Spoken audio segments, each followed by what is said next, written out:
ayon sa Commission on Elections o COMELEC. And in many cases, ang nakikita natin rivals are exactly those people who are related to each other. And the fact that you are in the same community, What you doing, Naning? Huh? You're talking about?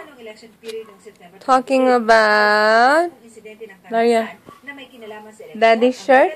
Daria, to. COMELEC at PNP na mismo ang may sabi na lalo pang iinit ang labanan habang papalapit ang barangay elections. Kaya lalo nilang pinaigting ang pagbabantay sa mga lugar na tinatawag na areas of concern. Anong dinadaldal mo? Uy, syoso ka na naman sa labas.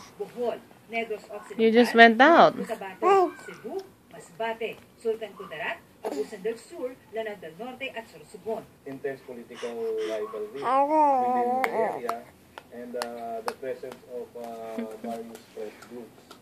Andyan din yung occurrence of election-related incidents in the past. Kung ngayon naman ang pagbabatayan, nangungunang Autonomous Region in Muslim Mindanao o ARMM sa Metro Manila, Manila, Allergy si Daddy, no? at Nabotas. Kapangyarihan at pera raw ang dahilan kung bakit maraming nagkaka-interes sa mga opisyan ng barangay. mas malaki yung ira na pinag-usapan, then people tend to be sometimes Nang dildal mo? Ang dadaldal mo?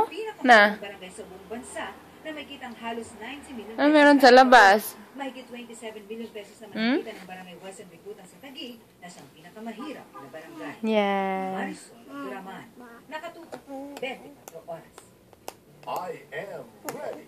Serbisyong totoo. Oh, stand up na. Stand up, Naning. Tayo na. Mga kapuso, No? pumasok na sa Philippine Area of Responsibility ang bagyong Urduha kaninang umaga. Ito na ang ika-21 bagyo sa bansa ngayong taon at huling namataan ng pag-asa ang mata ng Typhoon